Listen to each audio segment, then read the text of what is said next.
Então, hoje vamos dar a introdução ao estudo da química orgânica, a química do carbono. Antes de iniciarmos o estudo da química orgânica propriamente dito, vamos fazer um balanço histórico dessa área da ciência. O primeiro a dividir a química foi esse carinha aqui, o Bergman, e ele dividiu a química em duas áreas, a química orgânica e a química mineral. E o que é cada uma dessas? Para o Bergman, a química orgânica seria aquela que estudava os compostos extraídos de organismos vivos, como, por exemplo, animais e plantas, enquanto a química mineral seria a que estudava as substâncias encontradas no reino mineral, ou seja, matéria bruta. A partir dessa divisão estabelecida pelo Bergman, vai surgir a teoria da força vital, criada pelo Berzelius, ou seja, essa teoria ela vai tentar complementar o pensamento do Bergman. E o que dizia essa teoria do Berzelius? Segundo essa teoria, somente os animais e vegetais poderiam transformar substâncias minerais em orgânicas, pois apenas eles apresentariam a força vital, justificando assim a impossibilidade de se obter uma substância orgânica em laboratório a partir de um mineral.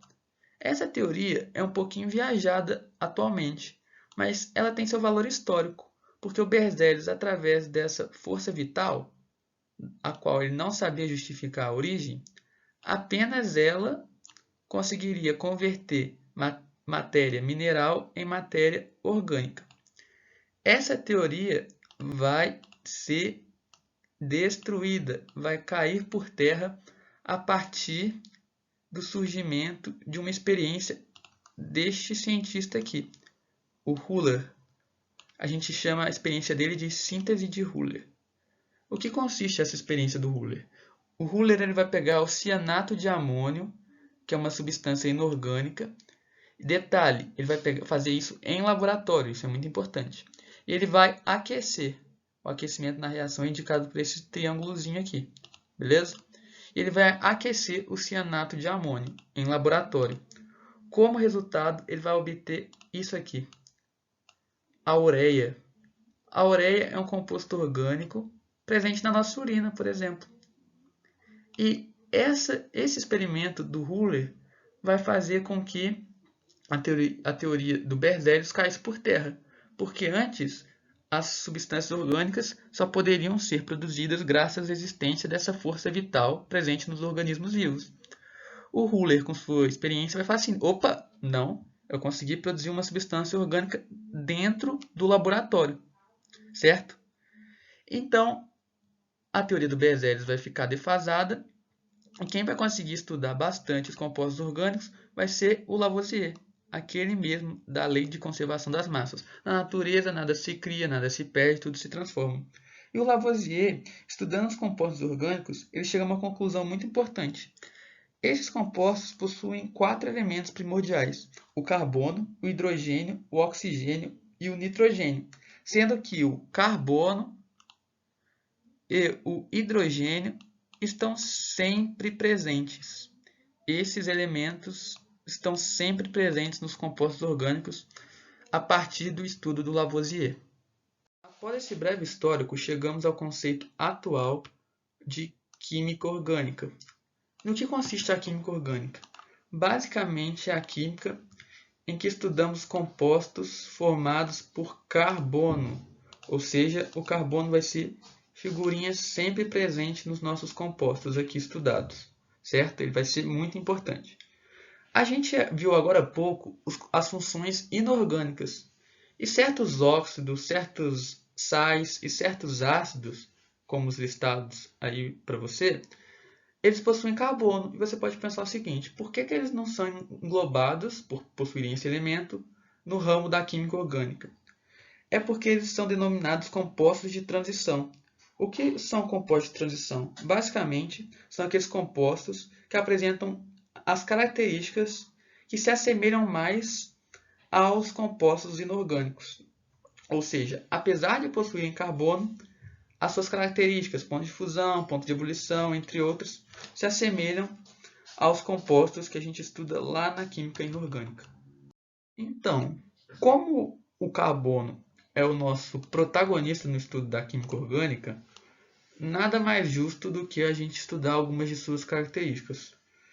Essas características elas foram propostas principalmente por um cientista denominado Kekulé, que foi um precursor no estudo da química orgânica. Ele que pegou e fez vários experimentos e conseguiu chegar a várias dessas conclusões que eu vou te apresentar algumas agora. Para início de conversa, vamos falar que o carbono ele é um elemento tetravalente. O que isso quer dizer? O prefixo tetra quer dizer 4. Tetracampeão, 4 vezes campeão. E valente diz respeito à ligação. Isso quer dizer o quê? Que o carbono, para se manter estável, para conseguir alcançar 18 elétrons na camada de valência, ou para conseguir respeitar a teoria do octeto, ele precisa fazer 4 ligações. E ele pode fazer isso de inúmeras maneiras. Eu vou te apresentar algumas delas aqui. A primeira maneira é essa daqui, em que ele faz 4 ligações simples. A segunda é essa daqui, em que ele faz 2 ligações simples, e repare aqui, ele faz uma ligação dupla. A terceira maneira é quando ele faz uma ligação simples e aqui uma ligação tripla. E por último, o carbono pode fazer basicamente 2 ligações duplas. Primeira ligação dupla, segunda ligação dupla. Agora, a próxima característica também é que as 4 unidades de valência do carbono são iguais entre si. O que isso significa? O que significa que elas são iguais? Significa que essas ligações elas são feitas com o mesmo subnível, digamos assim. Repare no exemplo, o exemplo deixa bem claro. Esses 4 compostos eles são iguais. Eu vou fazer até o sinal aqui, igual, igual, igual. Aí você pode parar para pensar e falar assim, mas olha, o cloro está em posição diferente. Isso não afeta, não? Isso não afeta. Por quê? Porque isso está englobado nessa característica. Olha aqui, o cloro estando aqui, estando aqui, estando aqui ou estando aqui, não interfere no composto propriamente dito, graças à característica do carbono de ter 4 unidades de valência iguais entre si. A próxima característica que vamos ver é a propriedade do carbono em formar cadeias carbônicas, uma propriedade que a gente chama de propriedade de encadeamento. Como assim? O carbono pode criar ligações entre si. Basicamente é isso. E ao criar ligações entre si, basicamente ele cria cadeias carbônicas. Repare aqui, os tracinhos estão vazios, não tem nada ligando ao carbono, para o desenho não ficar poluído. Por exemplo, aqui está vazio para não poluir. Mas é porque a principal função dessa imagem aqui é você conseguir ver o carbono formando cadeias. Repare o carbono ligando uns aos outros. Vamos ver agora algumas classificações do carbono quando ele se encontra dentro de uma cadeia carbônica, ou seja, quando ele está fazendo ligações com outros átomos de carbono. A primeira classificação que a gente vai ver é essa aqui: primário, secundário, terciário e quaternário. O que isso quer dizer? Quer dizer a quantos átomos de carbono um determinado átomo de carbono está se ligando. Como assim? Vamos ver isso daqui. Eu escolhi esse átomo aqui para analisar. Ele está se ligando a quantos átomos de carbono? Ele está se ligando a apenas este daqui. Logo, ele é classificado como primário.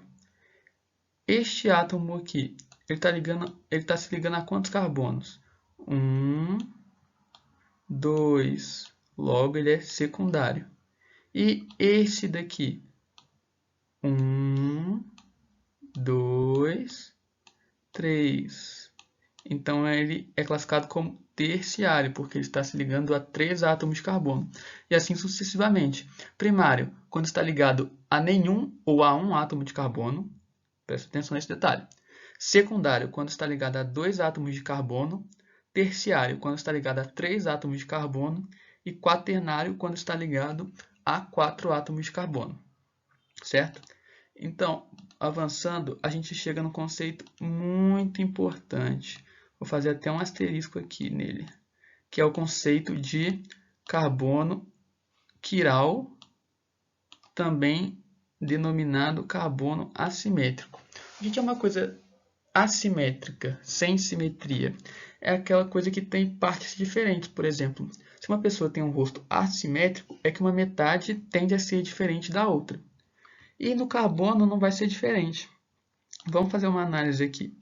O carbono ele faz 4 ligações. Repare aqui nessa imagem, o R1, R2, R3 e R4. Para o carbono ser considerado quiral ou assimétrico, ele tem que ser um carbono que faz apenas ligações simples, ou seja, ele não pode fazer dupla. Repare aqui, ó. Ele não pode fazer dupla nem tripla, ele só pode fazer ligação simples. E os seus radicais, indicados aqui na imagem pelo R, eles têm que ser diferentes. Vamos verificar esse exemplo aqui. O carbono está fazendo só ligações simples, então ele pode ser quiral, mas essa não é a única conclusão. A gente tem que ver agora aos grupos que ele está se ligando. OH, CH3, CH3, CH, CH2, CH3 e H. Repare que esses grupos aqui, eles são todos diferentes entre si. Não tem um H aqui e um H aqui, ou não é um CH3 aqui e um CH3 aqui. Cada circunferência aqui, cada traço arredondado, indica um grupo diferente, fazendo com que o carbono seja classificado como quiral. Caso um desses grupos sejam iguais, ele deixa de ser quiral, mesmo estando fazendo apenas ligações simples, certo? Esse conceito é muito importante. Aproveitando aqui, eu vou deixar a definição de heteroátomo, uma definição relativamente importante também. Heteroátomo. O que é um heteroátomo? É um átomo diferente do carbono, mas que se encontra entre carbonos em uma dada cadeia. Como assim? Repare primeiro neste exemplo aqui. Repare que eu tenho um átomo diferente do carbono, eu tenho um oxigênio aqui, e ele está entre átomos de carbono, ó, no lado esquerdo e no lado direito. Isso faz com que ele seja classificado como heteroátomo. Agora, olha o segundo exemplo. Eu tenho o mesmo elemento que eu tinha lá em cima, um oxigênio. Mas repare que ele está na extremidade, ele só tem o carbono de um lado. Do outro lado, ele não tem nada, ele não está no meio da cadeia carbônica. Então, ele não pode ser classificado como um heteroátomo. Assim como esse aqui também não é um heteroátomo. Por quê? Porque ele tem um carbono aqui, mas do outro lado ele tem um hidrogênio. Não adiantou nada. Ele tem que estar ligado entre átomos de carbono. Eu vou até grifar aqui. Ligado entre átomos de carbono. Isso é muito relevante. Vejamos agora como encontrar o NOx do átomo de carbono na cadeia, ou seja, em compostos orgânicos. Para isso, a gente tem que ter uma noção de eletronegatividade e fazer uma análise átomo por átomo. Vamos começar por esse aqui, certo? Ele está fazendo 3 ligações com hidrogênio e uma ligação com carbono. Essa ligação com carbono não vai gerar polos, porque eles têm a mesma eletronegatividade, então ninguém é capaz de atrair o elétron da ligação mais para si. Agora, quanto ao hidrogênio, o carbono ele é mais eletronegativo, ou seja, ele consegue ficar com o elétron para si, digamos assim. O elétron continua sendo compartilhado, mas ele consegue ficar com o elétron um tempinho maior para si, por ser mais eletronegativo. Então vamos lá, vamos fazer a análise primeiro dessa ligação aqui, que vai acabar sendo igual às outras porque é carbono e hidrogênio. O carbono, por ser mais eletronegativo, ele fica com a carga menos, e o hidrogênio fica com a carga mais. Aqui, o hidrogênio fica com a carga mais e o carbono fica com a carga menos. Aqui, o hidrogênio fica com a carga mais, o carbono fica com a carga menos. Terminada essa resolução, a gente consegue indicar o NOx desse átomo de carbono. Repare que ele tem 3 sinais negativos. Logo, o seu NOx é igual a menos 3. Agora vamos partir para o outro átomo de carbono. Vamos para esse aqui. Ó, ele está fazendo uma ligação com carbono, que não vai gerar polos, e 2 ligações com 2 oxigênios diferentes.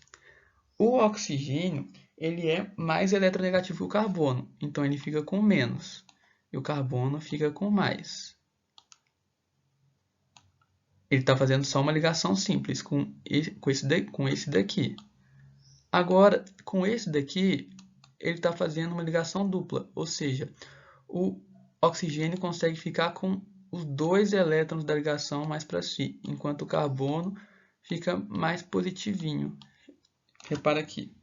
Com isso, a gente consegue chegar à conclusão, com 3 sinais positivos, que o NOx desse carbono é mais 3. Lembrando que, caso ocorra situações em que, por exemplo, o carbono fique com duas cargas positivas e uma negativa, a gente faz a subtração. Mais 2 menos 1, mais 1.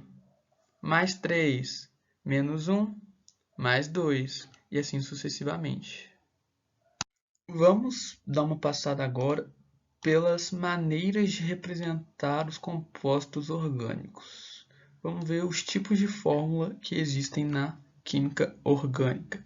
Primeiramente, eu gostaria de destacar a fórmula molecular, que é aquela que a gente já conhece. A fórmula da água não é um composto orgânico, mas é muito escrachada, todo mundo sabe, H2O.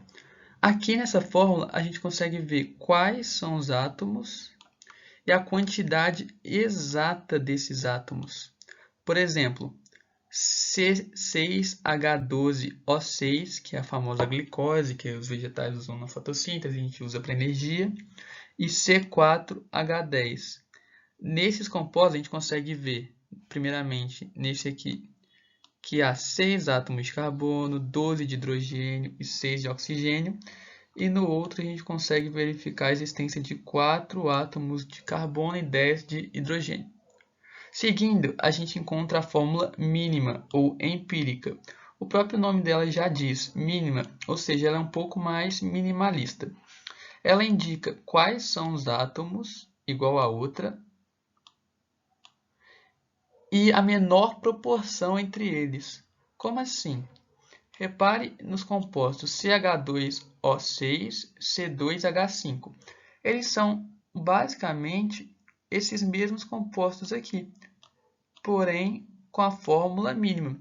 Repare que 6, 12 e 6 novamente, aqui ó, 6, 12 e 6, eles possuem um menor divisor comum, um MDC, que é o 6. Dividindo cada um desses números por 6, a gente consegue chegar nessa fórmula aqui, CH2O, que é a fórmula mínima da glicose. Repetindo esse método nesse composto aqui agora, a gente vê que o MDC aqui é 2. Dividindo o número de átomos por 2, a gente chega ao C2H5, certo? Partindo agora para uma fórmula que é realmente bem importante na química orgânica, é a fórmula estrutural.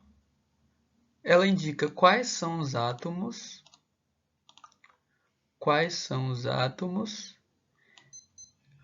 são e mostra as ligações entre eles. Ela dá bastante trabalho, mas ela acaba mostrando tudo, repara.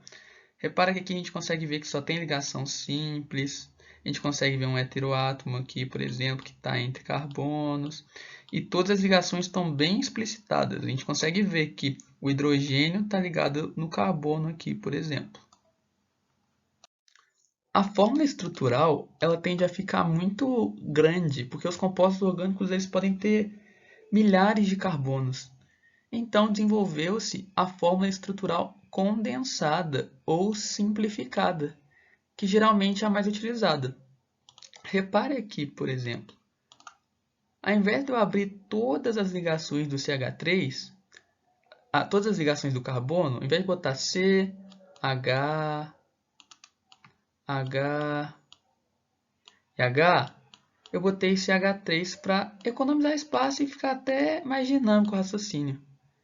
Isso acontece bastante na química orgânica o tempo todo, quase. Por exemplo, CH2 aqui, a gente fez a mesma coisa. Nesse CH3, nesse CH3, nesse CH. Foi tudo simplificado. Por isso que a gente chama de condensada. Agora, a gente também tem a fórmula de linhas. Inicialmente ela pode parecer um pouquinho complicada, mas com o tempo você pega. Basicamente, ela omite carbono e hidrogênio, você não precisa representar eles, mas ela indica quantas ligações. Como assim? Repare que você só tem um monte de bastão aí, você não tem nenhum hidrogênio, mas nenhum carbono. Você não tem nenhum hidrogênio e nenhum carbono. Repare aqui, ó. Aqui eu tenho uma ligação dupla, certo? Então, se eu omito carbono e hidrogênio, a quantos hidrogênios um carbono tem que estar ligado para fazer uma ligação dupla? A 2 hidrogênios, concorda? Ele está fazendo uma dupla, ele precisa de mais 2 ligações para ficar estável. Ele faz essa ligação com hidrogênio, que também está omitido. Então, aqui, por exemplo, seria CH2. Mas ao invés de fazer isso, eu só boto 2 traços que eu consigo decifrar, digamos assim. Agora, vamos escolher uma outra ligação aqui. Aqui, por exemplo, aqui nessa interseção, eu tenho um outro carbono. E eu tenho um traço para cá, um traço para cá e um traço para cá. Isso indica que ele está fazendo 3 ligações. A quantos hidrogênios um carbono tem que estar ligado quando ele está fazendo 3 ligações? A um hidrogênio, para manter a estabilidade, para conseguir fazer as 4. Então, nessa interseção, a gente teria um CH. Aqui também, ó, ele está fazendo uma dupla para cá e uma simples para cá. O que teria aqui? Um CH, que aí ele vai estar fazendo a ligação com hidrogênio e as outras 3. Aqui ele teria um CH2. Por que um CH2? Porque os bastões estão representando 2 ligações dele. Estão representando essa ligação e essa ligação. Mas ele precisa fazer 4. Quantos hidrogênios eu tenho que botar? 2.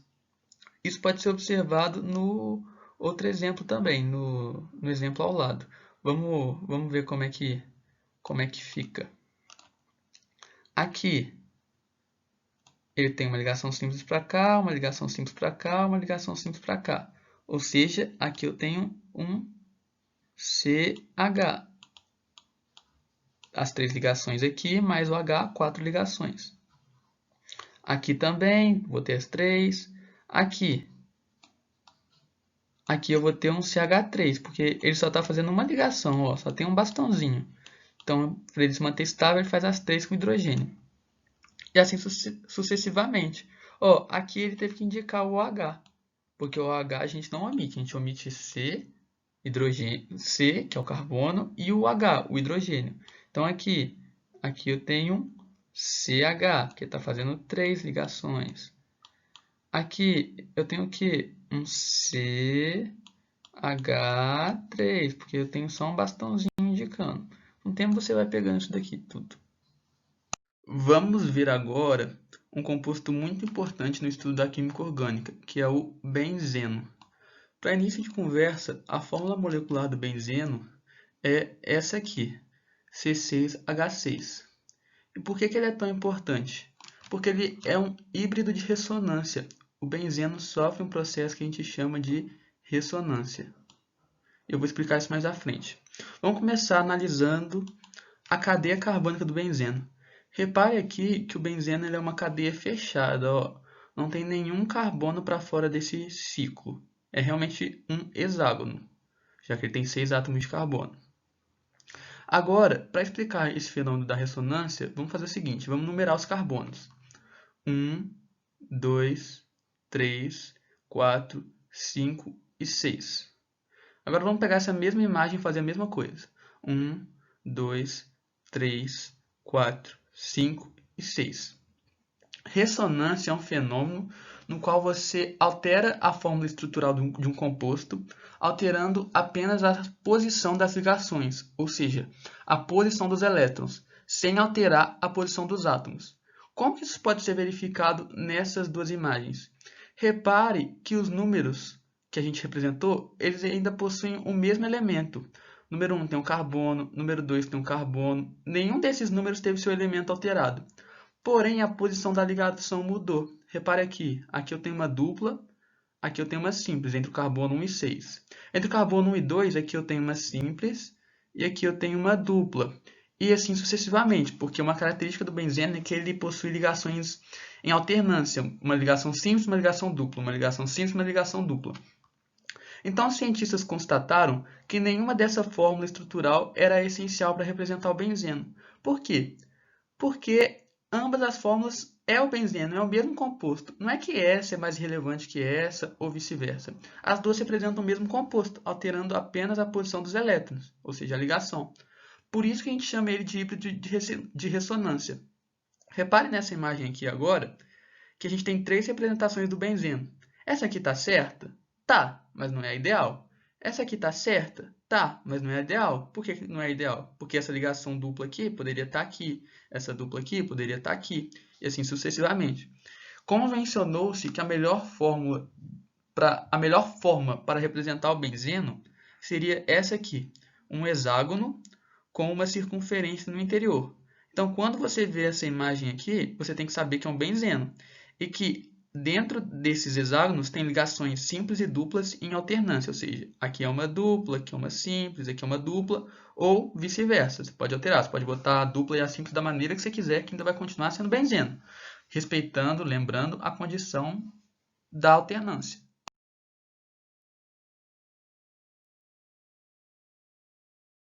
Avançando, chegamos na classificação das cadeias carbônicas. Repare que a gente não está estudando mais o átomo de carbono isolado, igual a gente fez anteriormente, na classificação de primário, secundário, terciário, quaternário, ou na classificação de Chiral. Agora a gente vai ver as ligações entre os carbonos e as suas classificações. Existem uma série delas e a gente vai começar quanto à presença de ciclos. Uma coisa que é cíclica, por exemplo, é a matéria, porque a gente tem matéria no nosso corpo, no meio ambiente, e quando os vegetais, os animais morrem, essa matéria retorna por meio da ação fúngica e pela ação bacteriana. Reparem nesse formato aqui, nesse formato de uma ação que apresenta ciclo. Agora, transportando isso para a noção de classificação de cadeia, a gente pode chegar a qual conclusão? Que uma cadeia fechada é aquela que não apresenta extremidades livres. Repare que todos os átomos de carbono aqui, eles estão fazendo ligações entre si e não tem nenhum fora do ciclo. Ó. Eles estão formando essa figura aqui. Essa imagem aqui é o mesmo composto, porém na forma de bastão. Temos outros exemplos, olha aqui, formando um ciclo, uma figura fechada. E não tem nenhum carbono para fora dessa figura. Aqui temos um outro caso, agora com 3 carbonos, com 4. Partindo dessa concepção, a gente também consegue definir o outro tipo de cadeia, que é a cadeia aberta, acíclica ou alifática. Esse nome aqui costuma aparecer e muita gente confunde. Quando ele aparecer, você tem que saber o quê? Que alifática é igual a cadeia aberta. Beleza? E o que é uma cadeia aberta? Uma cadeia aberta é aquela que apresenta extremidades livres. Repare aqui. Aqui eu tenho duas extremidades livres.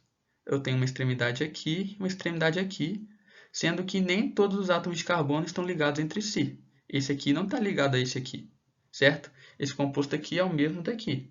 1, 2, 3. 1, 2, 3 carbonos, certo? E eu botei essa figura aqui para fazer uma comparação. Olha a cadeia aberta com extremidades livres. Aqui tem uma, duas, três extremidades, enquanto aqui não tem extremidades livres. Todos os carbonos estão ligados entre si, fazendo um ciclo. Agora, a gente também pode ter uma mistura entre a cadeia aberta e a cadeia fechada. Mistura entre aspas, certo? Que é a cadeia mista. O que é a cadeia mista? É aquela que possui uma parte cíclica, ou seja, uma parte fechada, e pelo menos um carbono fora desse ciclo. Pelo menos um carbono está fora. Eu vou ilustrar, por exemplo. Repare este composto aqui.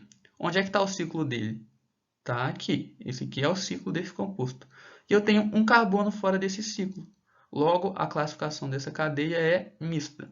Esse composto aqui é o mesmo desse aqui, porém na fórmula de bastão. Beleza? Agora vamos para esse exemplo aqui. Eu tenho um ciclo, esse ciclo possui 4 carbonos. Eu tenho 5 carbonos fora desse ciclo. 1, 2, 3, 4, 5.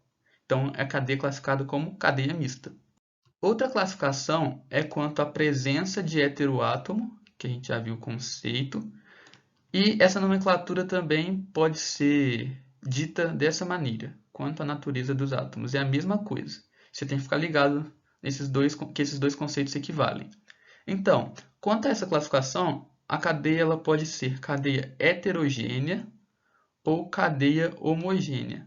Isso aqui você tem que saber analisar se a cadeia tem ou não heteroátomo, certo? Então vamos lá. Cadeia heterogênea. O que é uma cadeia heterogênea? É a que apresenta heteroátomo. O que é uma cadeia homogênea? É aquela que não possui heteroátomo. Vamos para os exemplos. Olha aqui, essas cadeias aqui são classificadas como homogênea. Por quê? Porque não tem heteroátomo. E esse N aqui, esse nitrogênio, ele não é um heteroátomo, não? Não. Por quê? Porque ele não está entre átomos de carbono. Isso acontece para esse oxigênio também. Ele não está entre átomos de carbono. Você pode justificar isso com duas possibilidades. Não está entre átomos de carbono ou estão na extremidade. Agora vamos para o exemplo de cadeia heterogênea. Repare que aqui ela tem 2 heteroátomos. Tanto o nitrogênio quanto o oxigênio neste mesmo composto são heteroátomos. Ou seja, você pode ter 1 ou você pode ter 10 heteroátomos. Pode ter 1000 heteroátomos. O número de heteroátomos não influencia. O que influencia é ter ou não ter. Ó, esse oxigênio é por quê? Porque ele está entre átomos de carbono. Esse nitrogênio também, entre átomos de carbono. Aqui tem uma observação. As cadeias fechadas que são heterogêneas podem também ser chamadas de heterocíclicas. E as fechadas que são homogêneas podem ser chamadas de homocíclicas. Isso é mais uma observação, é importante você saber que existe, mas não precisa ficar se matando por causa disso não. Chegando a mais uma classificação, vamos ver agora quanto à presença de insaturação, o qual o correspondente é quanto às ligações entre os átomos de carbono. Novamente, são sinônimos. Você tem que saber que essas duas nomenclaturas se referem à mesma coisa. Aqui a gente também tem duas classificações. Cadeia insaturada e cadeia saturada. O que é cada uma delas? Cadeia insaturada é aquela que possui uma ligação dupla ou tripla entre átomos de carbono ou em uma sequência de carbono. Repare o exemplo aqui. Eu omiti o hidrogênio aqui, aqui, para o desenho não ficar poluído. Mas aqui a gente tem uma noção que é uma cadeia insaturada. Por quê? Ó, eu tenho uma ligação dupla aqui entre carbonos e eu tenho uma ligação tripla aqui entre carbonos. Beleza? Essa ligação tem que ser entre carbonos e ela tem que ser dupla ou tripla. Ah, mas tem que ter quantas duplas ou quantas triplas? Isso é independentemente do número. Tem que ter uma dupla ou uma tripla. Aqui, por exemplo, tem os dois, mas aqui poderia ser uma ligação simples e essa dupla aqui continuaria mantendo a cadeia insaturada. Ou vice-versa, aqui poderia ser uma simples e aqui uma tripla, que a cadeia continuar sendo insaturada. Beleza? Agora, quanto à cadeia saturada, é aquela que apresenta apenas ligações simples entre os átomos de carbono. Ó, vamos reparar aqui. Nenhum átomo de carbono está fazendo dupla ou tripla com outro átomo de carbono. Então, por isso que a gente dá o nome de cadeia saturada. As classificações vistas até então são bem relevantes, mas nem tanto quanto essa que será apresentada agora no quesito nomenclatura dos compostos orgânicos. Essa classificação específica ela é muito relevante para a gente conseguir dar nome para os compostos da química orgânica. E qual classificação que é essa? É quanto à presença de ramificação ou quanto à disposição dos átomos. Esses termos são sinônimos, certo? Então, nessa classificação, a gente tem duas subdivisões. A cadeia ramificada e a cadeia normal, linear ou não ramificada. Esses termos também são sinônimos e a gente tem que saber que eles se referem à mesma coisa. Vamos começar lá por cima, lá em cadeia ramificada. O que é uma cadeia ramificada? É aquela que possui mais de duas extremidades. Vou fazer até uma marcação. É aquela que possui mais de duas extremidades livres, ou mais de uma sequência de carbono. Como assim? Reparem nesse exemplo aqui. A gente pode justificar de duas formas. Mais de duas extremidades livres, uma, duas, três, ou mais de uma sequência de carbonos. Uma, duas. Eles costumam explicar isso aqui como carbono pendurado. Eles pensam que esse carbono aqui está pendurado na cadeia. Mas é mais fácil você pensar em extremidade livre. Ó. Uma extremidade livre de carbono, outra extremidade livre e a terceira extremidade livre. Então, tendo mais de duas, a cadeia é classificada como ramificada. Nesse tipo de classificação surge o conceito de cadeia principal. O que é a cadeia carbônica principal? É aquela que possui maior número de carbono. Talvez você pense que a cadeia principal aqui, por exemplo, ela estaria na horizontal. Mas vamos contar quantos carbonos ela tem. 1, 2, 3, 4, 5. Agora, olha em verde. Quantos carbonos possui essa cadeia? 1, 2, 3, 4, 5, 6. Então, o que isso conclui para a gente? Que a gente tem que ficar ligeiro para identificar a cadeia principal. A cadeia carbônica principal é aquela que tem maior número de carbonos. Então, no caso, é essa destacada em verde aqui. Agora, vamos para o próximo exemplo. Isso aqui é uma cadeia ramificada? É. Por quê? Quantas extremidades livres de carbono tem? Uma, duas, três, quatro. Mais de duas extremidades é uma cadeia ramificada. Beleza? Agora vamos identificar a cadeia principal. A cadeia principal ela tem que ter maior quantidade de átomos de carbono, isso a gente já sabe. Mas um outro detalhe é que ela também tem que conter todas as ligações diferentes da simples. Ou seja, se o composto tem ligação dupla ou tripla, essas ligações têm que estar presentes na cadeia principal. Então vamos lá. Essa ligação aqui é uma ligação dupla, então ela vai ter que estar presente dentro da cadeia principal.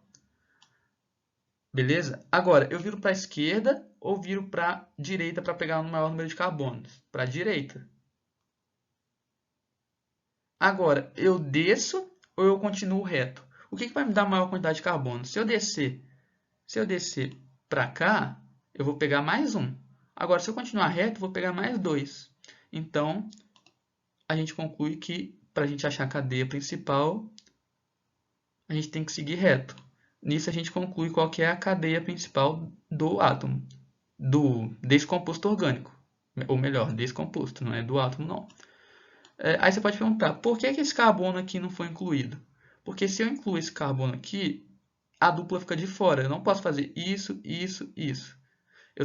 Se eu pegar esse carbono, eu tenho que seguir reto. E a dupla ficaria de fora. E a dupla não pode ficar de fora.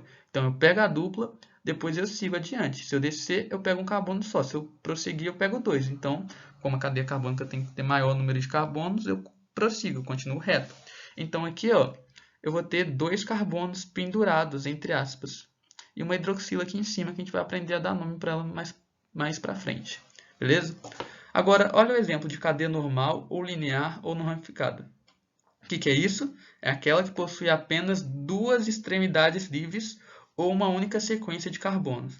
Como assim? Ó, uma extremidade livre, outra extremidade livre. Ah, e esse oxigênio aqui não é uma extremidade livre, não? Não. Extremidade livre, ela tem que ter carbono. O hidrogênio aqui não tem carbono, esse carbono está aqui no meio. Repare que eu não tenho carbono pendurado. Novamente, entre aspas, esse pendurado. Ó, se eu passar aqui, ó, essa aqui vai ser minha cadeia principal. Repare que eu não tenho nenhum carbono pendurado por aqui. Eu tenho um oxigênio, mas oxigênio não conta, então cadeia normal. Aqui tem um exemplo para a gente conseguir verificar melhor. Ó. Aqui eu tenho uma cadeia de 5 átomos de carbono. Ó. E aqui você pode falar assim, ah, esse carbono aqui com esses hidrogênios estão pendurados? Não estão. Por quê? Ó? Porque eu consigo prosseguir. Ó. Pronto, essa cadeia tem 6 átomos de carbono. Se esse carbono estivesse aqui, aí beleza. Aí ela seria classificada como ramificada. Mas como não está aqui, eu consigo definir que a minha cadeia principal é essa aqui. Agora vamos perceber aqui. Vamos pegar o exemplo da ramificada. Para ser cadeia ramificada tem que ter o maior número de átomos. Então vamos contar. 1, 2, 3, 4. 1, 2, 3. 1, 2, 3, 4, 5. Opa! Achei minha cadeia principal. Essa aqui. Nenhuma cadeia tem mais átomos de carbono que essa aqui, ó. Beleza? E eu continuo tendo a noção de carbono pendurado, entre aspas. Vamos para a última classificação das cadeias, que é quanto à aromaticidade. Nessa classificação, a gente tem dois tipos de cadeia: cadeia aromática e cadeia não aromática ou alicíclica. Cuidado com esse alicíclica, porque ele pode confundir com alifática. Alifática é aberta, alicíclica é sem anel benzênico. O que é um anel benzênico? O anel benzênico é isso aqui. É o benzeno, que também pode ser representado dessa fórmula aqui, que a gente já falou. Então, a cadeia aromática possui um anel benzênico. Essa aqui tem. Cadeia não aromática ou alicíclica é aquela que não possui um anel benzênico e ela é fechada. Repare que essa cadeia aqui, ó, ela é até uma cadeia mista. Mas repare que a parte fechada dela não é um núcleo benzênico. Ó. O núcleo benzênico tem 1, 2, 3, 4, 5, 6 carbonos. Aqui tem 1, 2, 3, 4, 5. Então, não é um anel benzênico, é classificado como uma cadeia não aromática.